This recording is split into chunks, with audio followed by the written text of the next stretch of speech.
नमस्कार। ज्योतिष शास्त्र में श्रद्धा और विश्वास रखने वाले सभी जातकों का पारलौकिक जगत चैनल में बहुत बहुत स्वागत है। वर्ष 2023 की शुरुआत 10 दिन पहले हो चुकी है। वर्ष 2023 को लेकर आपके मन में बहुत अधिक उत्सुकता भी है, कुछ सपने भी हैं, अपेक्षाएं भी हैं, आकांक्षाएं भी हैं और एक अनजाना सा भय भी है। आप लोगों ने कमेंट करके अनुरोध किया है कि वर्ष 23 को लेकर एक एक्सक्लूसिव वीडियो अपलोड करें, जिससे कम से कम ये जानकारी रहे कि वर्ष 2023 में कौन कौन सी घटनाएं प्रमुख रूप से घटित होने वाली हैं, ताकि उसी के अनुसार पहले से प्लानिंग करके उसका लाभ लिया जा सके। इसी बात को दृष्टिगत रखते हुए इस वीडियो में चर्चा करेंगे उन 10 प्रमुख घटनाओं के बारे में जो कि आपकी कुंडली में ग्रहों के गोचर के आधार पर घटित हो सकती हैं। लेकिन इससे पहले चर्चा कर लेते हैं वर्ष 2022 में घटित हुई कुछ प्रमुख घटनाओं के बारे में, जिनको लेकर आपके जीवन में बहुत अधिक संघर्ष रहा होगा, बहुत अधिक कष्ट आपको झेलना पड़ा होगा।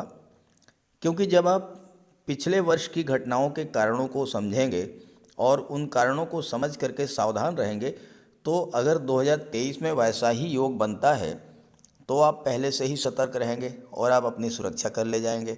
साथ ही जब भी अच्छे योग बनेंगे तो उसका लाभ भी प्राप्त कर सकेंगे। ये विश्लेषण आपकी चंद्र राशि के आधार पर किया जा रहा है और वीडियो के अंत में मैं आपको ग्रहों के उपाय भी बताऊंगा। दूसरी बात यह है कि मैंने अपना व्हाट्सएप नंबर शेयर कर दिया है, वो आपको डिस्क्रिप्शन बॉक्स में मिल जाएगा।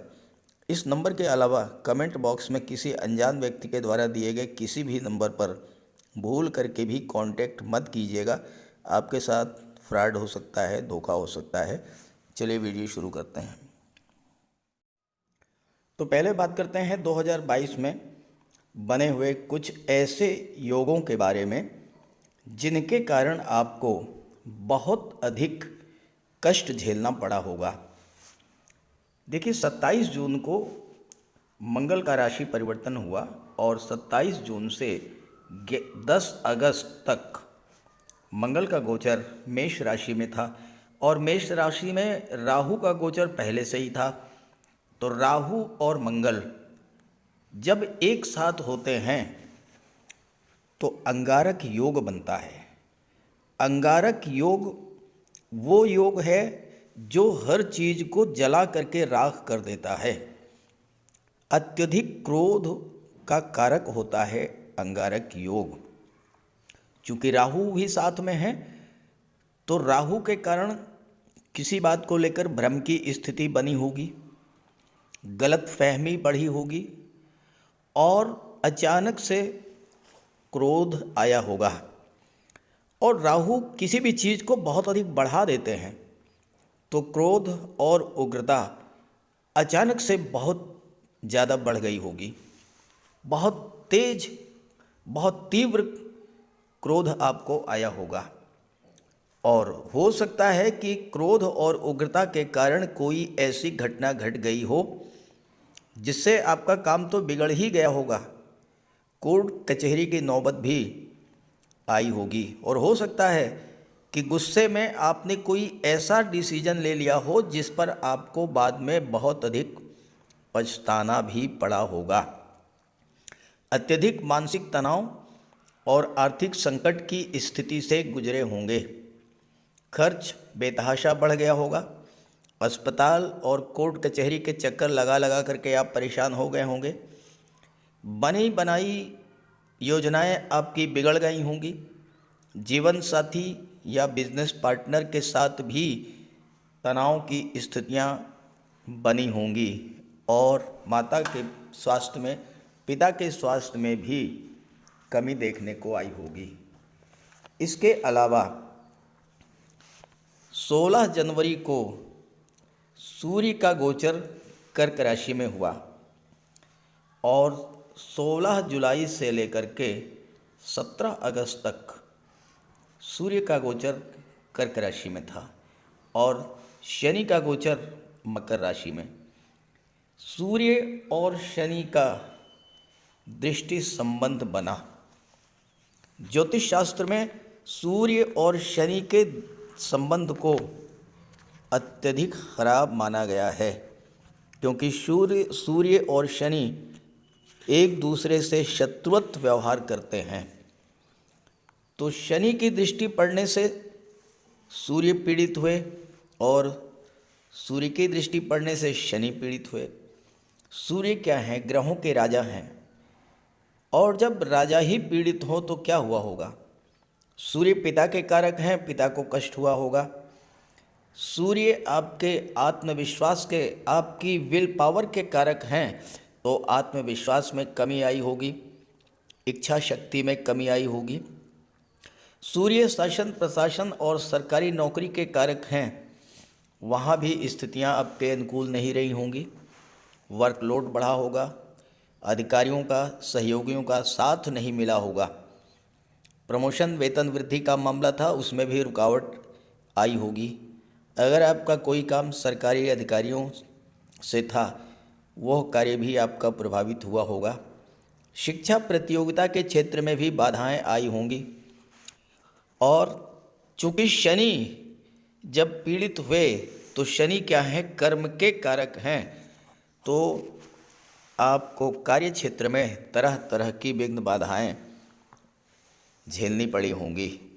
पहले तो कोई काम आप शुरू ही नहीं कर पाए होंगे, और अगर आपने किसी तरह से काम शुरू कर दिया होगा, इतनी रुकावटें आई होंगी कि आपने काम छोड़ दिया होगा। सूर्य और शनि के पीड़ित होने के कारण जो जातक हार्ट पेशेंट थे, जो हाई ब्लड प्रेशर के शिकार थे, ऐसे जातकों को हार्ट प्रॉब्लम्स बढ़ी होंगी, एंजाइना पेन की प्रॉब्लम बढ़ी होगी, ब्लड प्रेशर बढ़ा होगा, हो सकता है कि माइनर अटैक भी आया हो, नेत्र कष्ट भी हुआ होगा। और शनि के कारण आपको जोड़ों में दर्द, पिंडलियों में दर्द, घुटनों में दर्द, वायु विकार, आर्थराइटिस, एनीमिया, पीलिया, फ्रैक्चर, हड्डियों का टूटना, ये सब समस्याएं आपको शनि के कारण झेलनी पड़ी होंगी। और इसके अलावा शनि के कारण आपको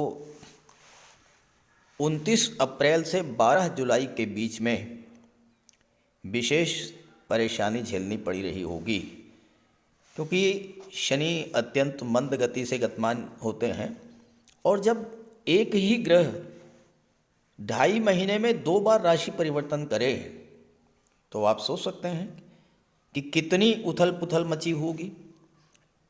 29 अप्रैल को शनि ने राशि परिवर्तन किया, मकर राशि से चले गए कुंभ राशि में, और 12 जुलाई को वापस आ गए मकर राशि में। तो 2.5 महीने में 2 बार राशि परिवर्तन किया, और इसी बीच में वक्री भी हो गए, तो इससे भी बहुत अधिक परेशानी आपको झेलनी पड़ी होगी।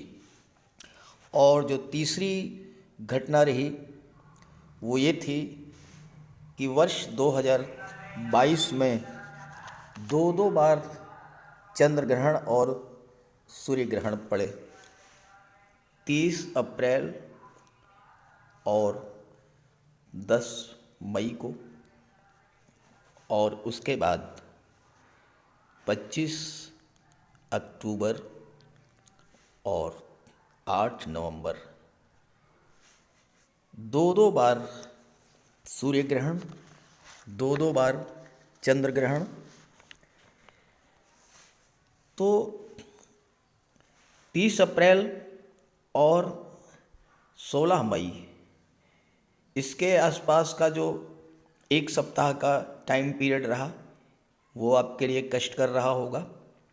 और ऐसे ही 25 अक्टूबर से लेकर के 8 नवंबर के बीच का जो समय है, इसके एक सप्ताह पहले और एक सप्ताह बाद का समय, वो आपके लिए कष्ट कर रहा होगा। तो ये तो कुछ प्रमुख घटनाओं के बारे में मैंने चर्चा की है। अब बात करते हैं 2023 में ऐसी कौन सी 10 घटनाएं हैं जो आपके साथ घटित होने के प्रबल योग बनते हैं। तो ये है धनु राशि के जातकों की कुंडली। आपके लग्न के स्वामी देवगुरु बृहस्पति हैं, जो कि कुंडली के चतुर्थ भाव में गोचर कर रहे हैं। वर्ष 2023 में 4 बड़े ग्रह राशि परिवर्तन करेंगे। देवगुरु बृहस्पति 21 अप्रैल को पंचम भाव में आ जाएंगे, जहां पर वो अति विशिष्ट कारक होते हैं। शनि 17 जनवरी को धन भाव से राशि परिवर्तन करके और पराक्रम भाव में आ जाएंगे। राहु और केतु 30 अक्टूबर को राशि परिवर्तन करेंगे। केतु दशम में आ जाएंगे और राहु चतुर्थ भाव में आ जाएंगे। ये तो है ग्रह स्थितियाँ। इसके अलावा सूर्य, मंगल, बुध और शुक्र, ये तो लगभग हर माह राशि परिवर्तन करते ही रहेंगे। वर्ष 2023 की शुरुआत ही धनु राशि के जातकों के लिए प्रबल धन लाभ का योग लेकर आ रही है, क्योंकि आपकी कुंडली के धन भाव में शुक्र महाधनी योग बना रहे हैं और शुक्र के साथ शनि भी होंगे 17 जनवरी तक।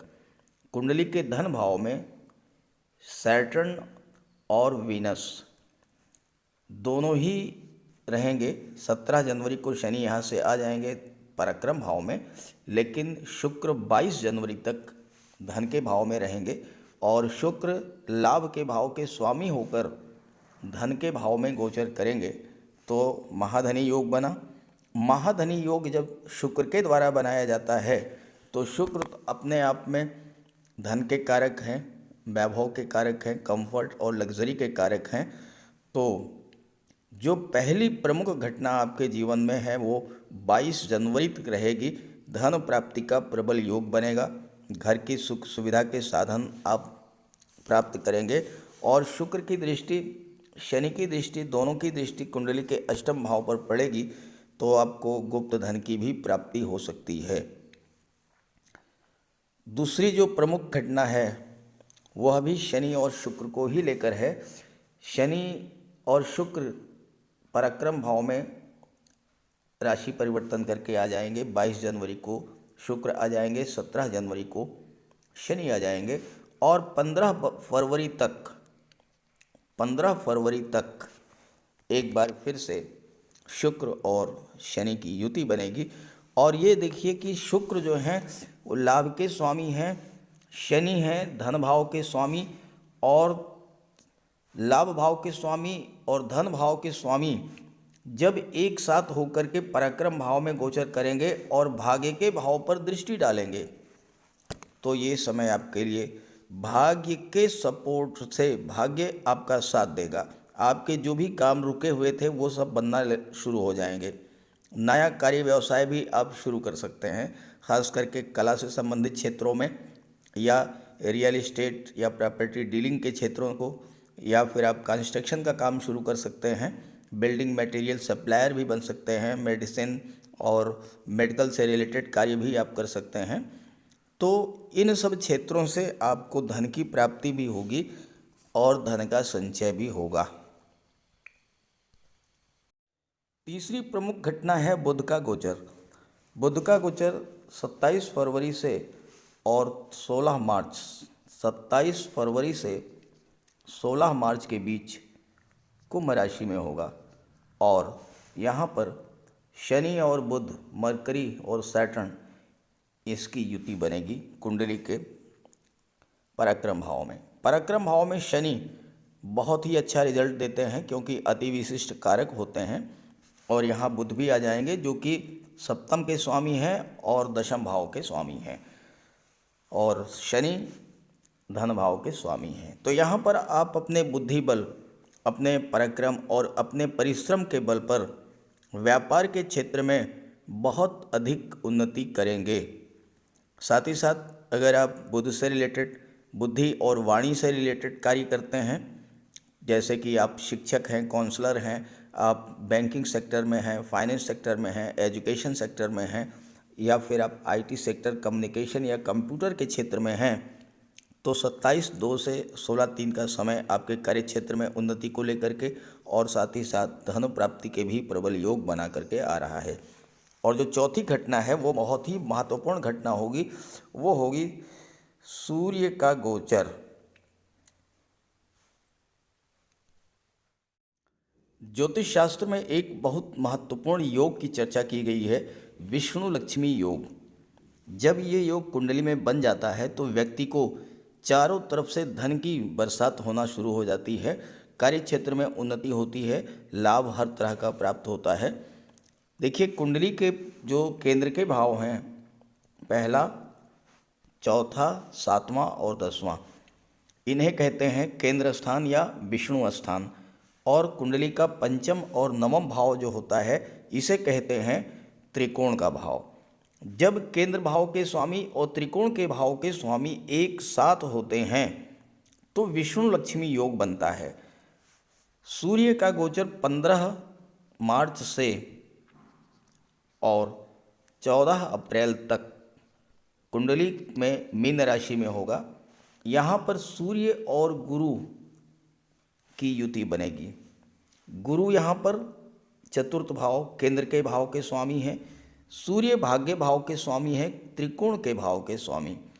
तो त्रिकोण के भाव के स्वामी सूर्य और केंद्र के भाव के स्वामी गुरु, दोनों की युति बनेगी, विष्णु लक्ष्मी योग बन गया। विष्णु लक्ष्मी योग बनने से आपको अपने कार्य क्षेत्र से बहुत अधिक मात्रा में धन की प्राप्ति होगी। सूर्य और गुरु दोनों की दृष्टि कुंडली के दशम भाव पर पड़ेगी। दशम भाव आपका जॉब, कैरियर और प्रोफेशन होता है। आप अगर सूर्य से संबंध रखते हैं, शासन प्रशासन, न्यायिक सेवा, विदेश सेवा, आईएएस आईपीएस, सिविल सर्विसेज, या आप गुरु से संबंध रखते हैं, आप शिक्षक हैं, वकालत के क्षेत्र में हैं, काउंसलर हैं, आपका कोई शिक्षण संस्थान है, कोई कोचिंग इंस्टीट्यूट है, या आप ऑर्नामेंट्स आभूषण का व्यापार व्यवसाय करते हैं, स्वर्णकार हैं, जौहरी हैं, कथावाचक हैं, पुरोहित हैं, धर्मगुरु हैं, धर्मोपदेशक हैं, धार्मिक कर्मकांड कराते हैं, इन सभी जातकों के जीवन में धन का लाभ होगा, कार्य क्षेत्र में उन्नति होगी और आगे बढ़ने के मार्ग प्रशस्त होंगे। पांचवी जो घटना है उसका भी संबंध विष्णु लक्ष्मी योग से ही है। एक बार फिर से सूर्य और गुरु आपकी कुंडली के पंचम भाव में विष्णु लक्ष्मी योग बनाएंगे। देवगुरु 21 अप्रैल को राशि परिवर्तन करके पंचम भाव में आ जाएंगे और सूर्य 14/4 को राशि परिवर्तन करके पंचम भाव में आ जाएंगे। 14 अप्रैल से 15 मई तक सूर्य का गोचर कुंडली के पंचम भाव में होगा। यहाँ पर सूर्य और गुरु एक बार फिर से विष्णु लक्ष्मी योग बनाएंगे, क्योंकि गुरु चतुर्थ भाव के केंद्र के स्वामी हैं, सूर्य पंचम के नवम के त्रिकोण के भाव के स्वामी हैं। तो विष्णु लक्ष्मी योग वो भी पंचम भाव में बन रहा है और यहाँ पर सूर्य अपनी ही राशि मेष राशि, अपनी उच्च की राशि में गोचर करेंगे। मेष राशि सूर्य की उच्च की राशि होती है। ये समय छात्रों के लिए बहुत ही महत्वपूर्ण होगा। पंचम भाव संतान और शिक्षा का होता है, संतान की भी प्राप्ति हो सकती है और सूर्य ग्रहों के राजा हैं, गुरु महामंत्री हैं। इस गोचर काल में अगर संतान की प्राप्ति होती है तो प्रबल संभावना है कि पुत्र की ही प्राप्ति होगी, या अगर आप संतान की प्लानिंग करते हैं 14/4 से 15/5 के बीच में तो भी पुत्र की ही प्राप्ति होगी। गुरु और सूर्य दोनों पंचम भाव में गोचर करेंगे। वो जातक जो कि आईएएस आईपीएस सिविल सर्विसेज की तैयारी कर रहे हैं, प्रशासनिक सेवाओं की तैयारी कर रहे हैं, उनके लिए ये समय बहुत ही श्रेष्ठ होगा। सफलता के प्रबल योग बनेंगे और चूंकि गुरु और सूर्य की दृष्टि लाभ के भाव पर पड़ेगी तो हर तरह का लाभ प्राप्त होगा। धन का लाभ, संतान का लाभ, शिक्षा का लाभ, मान सम्मान, पद प्रतिष्ठा का लाभ। और चूंकि गुरु की दृष्टि पंचम दृष्टि भाग्य भाव पर पड़ेगी और भाग्य भाव के स्वामी स्वयं सूर्य हैं, तो ऐसे में भाग्य पूरी तरह से इस समय आपके साथ होगा।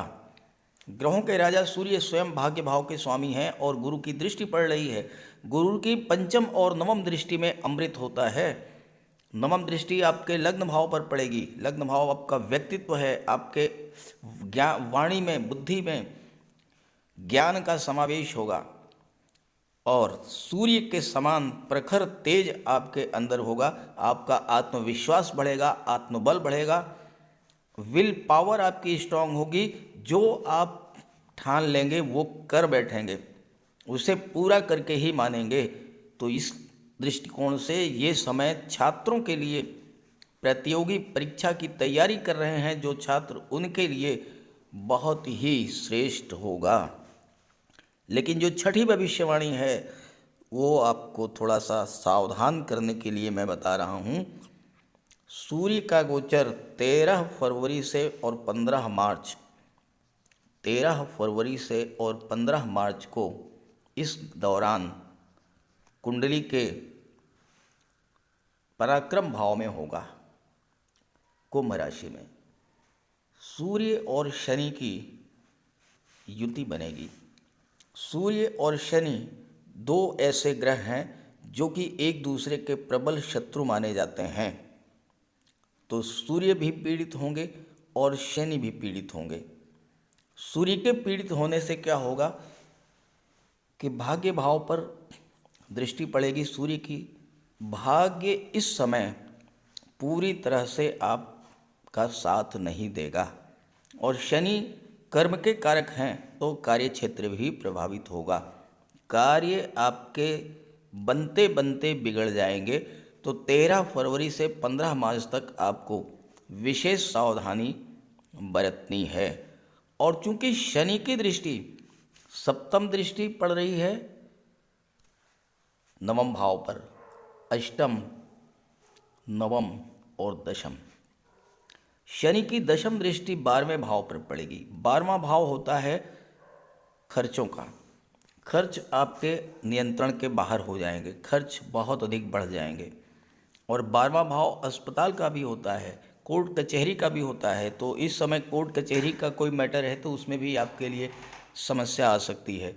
साथ ही साथ 12वां भाव जो है, चूँकि अस्पताल का भी होता है, तो अगर आप शनिजन्य रोगों से पीड़ित हैं, जैसे कि आर्थराइटिस है या फिर जोड़ों का दर्द, पिंडलियों का दर्द, घुटनों का दर्द, तो इससे आपको परेशान होना पड़ सकता है।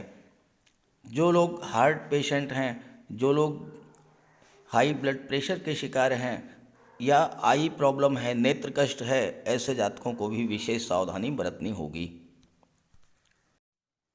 7वीं भविष्यवाणी, 7वीं घटना आपके लिए धन, संतान और विवाह को लेकर है। ज्योतिष शास्त्र में धन का कारक, विवाह का कारक और संतान का कारक देवगुरु बृहस्पति और दैत्यगुरु शुक्र को माना गया है।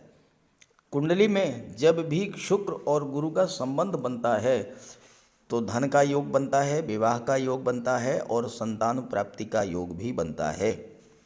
तो आप डेट और टाइम नोट करिए। 15 फरवरी से और 12 मार्च, 15 फरवरी से और 12 मार्च तक शुक्र का गोचर मीन राशि में होगा। कुंडली के चतुर्थ भाव में शुक्र और गुरु की युति बनेगी और चतुर्थ भाव होता है भौतिक सुखों का। इस समय आपको अपने कार्य क्षेत्र से धन की प्राप्ति होगी, भौतिक सुखों में वृद्धि होगी, घर की सुख सुविधा के साधन आप क्रय कर सकते हैं और साथ ही साथ विवाह भी हो सकता है और संतान की प्राप्ति भी हो सकती है। इसके बाद अगला जो टाइम पीरियड है वो है 7 जुलाई से 7 अगस्त। शुक्र का गोचर सिंह राशि में होगा, भाग्य भाव में, और इस समय देवगुरु राशि परिवर्तन करके चतुर्थ पंचम भाव में होंगे। देवगुरु और शुक्र एक दूसरे से त्रिकोण पर होंगे। देखिए 1 2 3 4 5, गुरु से पंचम पर है शुक्र और शुक्र से 1 2 3 4 5 6 7 8 9, शुक्र से नवम पर हैं गुरु। तो दोनों ही ग्रह एक दूसरे से त्रिकोण पर हैं और दोनों का गोचर कुंडली के अत्यंत श्रेष्ठ भाव में है, पंचम भाव में और नवम भाव में। जब दो ग्रह एक दूसरे से त्रिकोण पर होते हैं तो एक दूसरे को एक्टिवेट कर देते हैं। तो इसका प्रभाव क्या होगा? शुक्र को भी बल मिलेगा, गुरु को भी बल मिलेगा, और गुरु पंचम भाव में अति विशिष्ट कारक होते हैं। धन का लाभ, संतान का लाभ, शिक्षा का लाभ, विवाह का योग बनेगा, और आपकी कोई पुरानी इच्छा इस समय पूरी हो सकती है। और जो अंतिम टाइम पीरियड है वो तो बहुत ही महत्वपूर्ण है। 30/11 से लेकर के और 25/12, 30 नवंबर से 25 दिसंबर शुक्र का गोचर लाभ के भाव में, 11वें भाव में, अपनी ही राशि तुला राशि में। शुक्र यहाँ पर अत्यंत बली होंगे और गुरु और शुक्र का सीधा दृष्टि संबंध बनेगा। ये समय भी धन प्राप्ति के लिए, संतान के लिए, विवाह के लिए बहुत ही शुभ योग लेकर के आएगा। साथ ही साथ एकादश भाव आपकी इच्छाओं का, आपके सपनों का होता है। आप अपने सपनों को पूरा करने के लिए कोई शुरुआत आप कर सकते हैं। 30 नवंबर को, 30 नवंबर से 25 दिसंबर के बीच आपका कोई पुराना सपना पूरा हो सकता है। 8वीं भविष्यवाणी जो है वो व्यापार को लेकर के है। व्यापार के कारक होते हैं बुध। हालांकि शनि शुक्र भी व्यापार के कारक बनते हैं, लेकिन जो प्रमुख कारक होते हैं वह होते हैं युवराज बुध। और आपकी कुंडली में बुध दशम भाव के और सप्तम भाव के दोनों के स्वामी हैं, और दशम और सप्तम के स्वामी होकर के जब बुध का गोचर शुभ भाव में होगा तो व्यापार के उन्नति के प्रबल योग बनेंगे। अब आप डेट्स नोट करते जाइए। 16/3 से और 31/3 बुध का गोचर बहुत कम समय के लिए एक राशि में होता है, लगभग 15 दिन। तो बुध यहाँ पर मीन राशि में गोचर करेंगे गुरु के साथ, और बुध की दृष्टि पड़ेगी दशम भाव पर। तो ये व्यापार व्यवसाय में उन्नति का बहुत ही प्रबल योग बनेगा। इसके बाद अगली डेट जो है वो है 24/6 से लेकर के और 8 जुलाई। 24/6 से 8 जुलाई बुध का गोचर सप्तम भाव में होगा, और यहाँ पर बुध केंद्र के भाव में गोचर करेंगे, अपनी ही राशि में गोचर करेंगे। भद्र महापुरुष राजयोग का निर्माण होगा। भद्र महापुरुष धन का योग होता है, भद्र महापुरुष व्यापार का योग होता है। भद्र महापुरुष बनने पर ज्योतिष शास्त्र का कहना है, लाल किताब में ये कहा गया है कि जिस जातक की कुंडली में भद्र महापुरुष राजयोग बन जाए वह जातक रत्नों को तराजू से तौल कर रखता है। कहने का अर्थ ये कि भद्र राजयोग के बनने पर प्रबल धन लाभ का योग बनता है, व्यापार में उन्नति होती है, और विवाह के भी योग बनेंगे। साथ ही साथ सप्तम भाव में भद्र राजयोग बनेगा तो महिलाओं के सहयोग से कोई व्यापार व्यवसाय या महिलाओं से संबंधित कोई व्यापार व्यवसाय अगर आप करते हैं तो विशेष सफलता के योग बनेंगे। और इसके बाद जो अगली डेट है वह है 1 अक्टूबर से और 19 अक्टूबर। बुध का गोचर मरकरी होंगे कुंडली के दशम भाव में अपनी उच्च की राशि कन्या राशि में, और यहाँ भी भद्र महापुरुष राजयोग बनेगा। व्यापारियों के लिए धन प्राप्ति, व्यापार में उन्नति का बहुत प्रबल योग बनेगा 1 अक्टूबर से 19 अक्टूबर तक। ये तो हुई व्यापार की बात। नवी जो भविष्यवाणी है वो विदेशी व्यापार को लेकर है। बुध का गोचर 7 जून से लेकर के और 24 जून तक वृषभ राशि में होगा। बुध छठे भाव में गोचर करते हुए 12वें भाव पर दृष्टि डालेंगे जो कि विदेशी व्यापार का होता है, और यही समय विदेशी व्यापार, एक्सपोर्ट इंपोर्ट को लेकर के बहुत ही श्रेष्ठ रहेगा।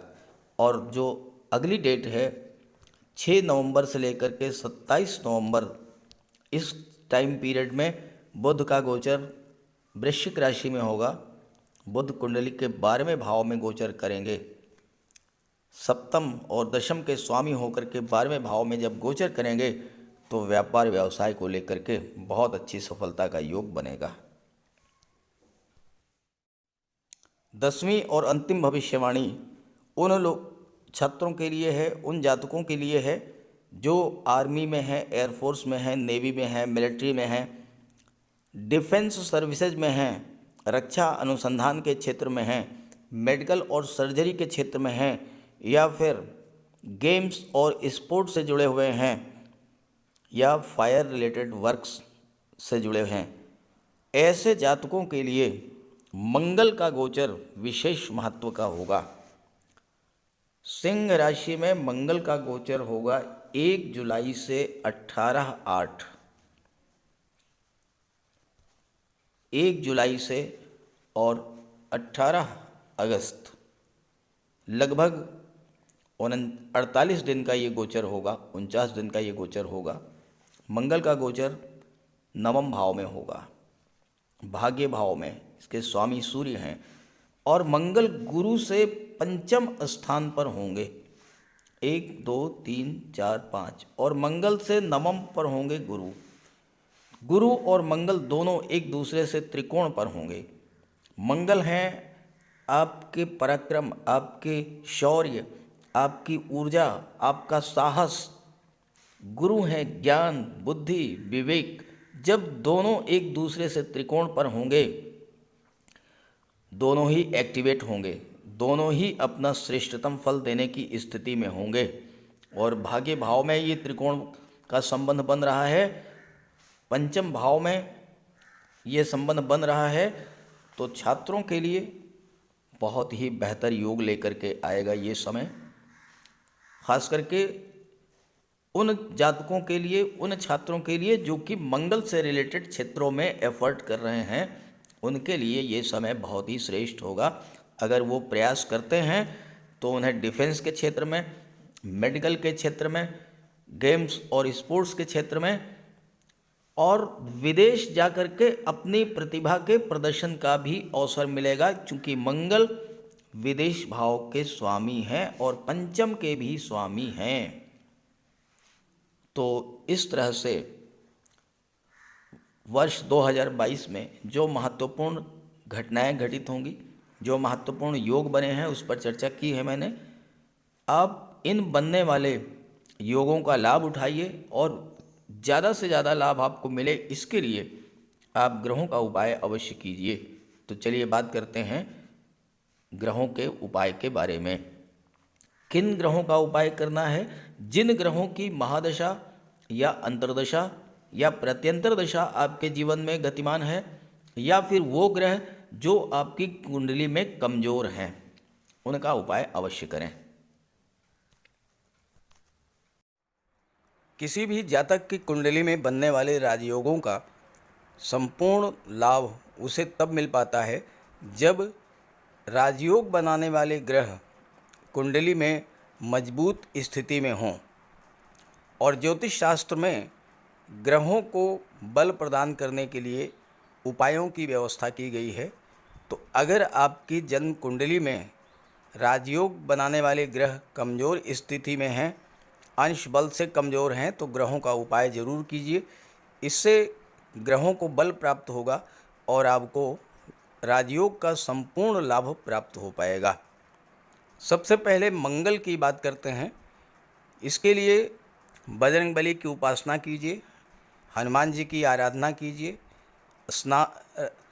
हनुमान चालीसा का पाठ कीजिए, हनुमान जी के मंदिर में जाकर के उनके चरणों में बैठिए और उनके चरणों का सिंदूर अपने मस्तक पर धारण कीजिए।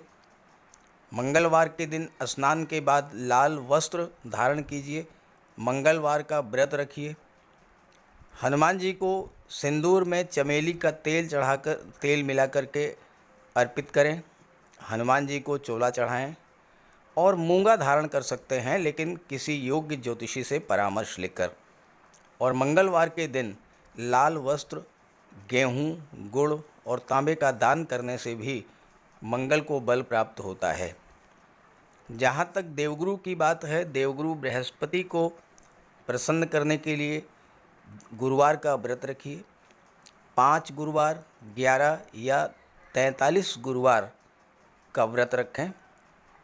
घर में केले का एक वृक्ष लगा लें और उसकी सेवा करें। स्नान करते समय पानी में हल्दी या केसर मिलाकर स्नान करें और हल्दी या केसर का तिलक लगाएं। भूल करके भी गुरु, साधु, संतों का, माता पिता का अपमान ना करें। माता पिता, गुरु और वृद्धों का सम्मान करें, उनकी सेवा करें और उनका आशीर्वाद प्राप्त करें। तोते को चने की दाल खिलाएं, इससे बुध और गुरु दोनों प्रसन्न होते हैं। पुखराज भी धारण कर सकते हैं गुरुवार के दिन, लेकिन योग्य ज्योतिषी का परामर्श लेकर ही कोई रत्न धारण करें। ज़्यादा बेहतर ये है कि हल्दी की एक गांठ पीले वस्त्र में बांधकर अपने बाजू में बांध लीजिए और पीले रंग के वस्त्रों का ज़्यादा प्रयोग कीजिए। चादर, तकिए, गिलाफ ये सब पीले रंग के रखिए, पर्दे। शुक्र को बल प्राप्त हो, इसके लिए माता लक्ष्मी की उपासना कीजिए और 21 या 31 शुक्रवार को व्रत रखें। शुक्रवार के दिन सफ़ेद रंग के वस्त्र, चीनी, चावल, दूध और दही, घी से बने पदार्थों का सेवन करें। और शुक्रवार के दिन सफ़ेद वस्त्र, चावल, चीनी, घी, श्रृंगार सामग्री, कपूर, मिश्री और दही, इन सब चीज़ों का यथाशक्ति दान करें। डायमंड धारण कर सकते हैं, लेकिन हीरा धारण करने से पहले योग्य ज्योतिषी का परामर्श ले लें। महिलाओं का सम्मान करें। शुक्रवार के दिन कन्याओं को खीर और मिष्ठान का भोजन कराएं। इत्र का प्रयोग करें। घर को साफ सुथरा रखें और भगवान शिव को श्वेत पुष्प अर्पित करें। जहाँ तक बुध की बात है तो बुधवार के दिन तुलसी का पौधा लगाकर उसकी सेवा करें। गाय की सेवा करें, गाय को हरा चारा खिलाएं। हरियाली बढ़ाने वाले पौधे लगाएं और दान करें पौधों का, क्योंकि बुध को हरा रंग अत्यंत प्रिय है। बुधवार को घर के मेन डोर पर 5 पल्लों का तोरण लगा दें और किन्नर को दान देकर उसका आशीर्वाद प्राप्त करें। देवी दुर्गा के मंदिर में हरे रंग की चूड़ियाँ दान करें। गणेश जी की उपासना करें और साबुत हरी मूंग हरे कपड़े में बांधकर अर्पित करें। बुधवार के दिन हरे रंग के रुमाल, मोजे और टाई का प्रयोग करें। ओम बुम बुधाय नमः इसका एक माला जाप करें। पन्ना धारण कर सकते हैं, लेकिन परामर्श के बाद किसी योग्य ज्योतिषी से। और ना तो झूठ बोलें और ना ही किसी को अपशब्द कहें। जहाँ तक शनिदेव की बात है तो कम से कम 19 और ज़्यादा से ज़्यादा 51 शनिवार का व्रत रखें। पीपल के वृक्ष के नीचे सरसों के तेल का दीपक जलाएं शनिवार के दिन। शनिवार के दिन एक प्याले में, एक कटोरी में सरसों का तेल लेकर के उसमें अपना चेहरा देखिए और फिर उस तेल को दान कर दीजिए। उड़द से बनी पंजीरी, पकौड़ा, चीला, बड़ा, इन सब का सेवन करिए। सरसों के तेल में बने भोज्य पदार्थों का सेवन कीजिए। शनिवार के दिन कंबल, जूता, चप्पल, लोहा, काला तिल, काला उड़द, काले वस्त्र और जटा वाले नारियल दान दें। नीलम धारण कर सकते हैं, लेकिन नीलम धारण करना किसी योग्य ज्योतिषी से परामर्श लेकर धारण करें, क्योंकि नीलम रंग से राजा भी बना देता है और कभी कभी अगर नीलम आपके लिए शुभ नहीं हुआ तो राजा से रंक भी बना देता है। इसलिए नीलम का प्रयोग बहुत सोच समझ कर करें। ज़्यादा बेहतर ये है कि आप गरीबों की हेल्प करें। कोई भी गरीब, लाचार, असहाय, दिव्यांग व्यक्ति आपके पास आता है, मदद कीजिए यथासंभव और किसी भी गरीब व्यक्ति को कष्ट ना दें। साथ ही साथ ऐसे कार्य ना करें जो कि शनिदेव को पसंद नहीं है। शनिदेव को छल, कपट, झूठ, फरेब, बेईमानी, आलस्य ये सब पसंद नहीं है, तो ऐसे कार्य मत कीजिए। और शनिदेव को अनुशासन, परिश्रम, मेहनत, ईमानदारी और सच्चाई ये पसंद है, तो ये आप अपने अंदर इन गुणों को विकसित करें, शनिदेव प्रसन्न होंगे। तो उपाय ज़रूर कीजिएगा, इससे आपको लाभ होगा। नमस्कार।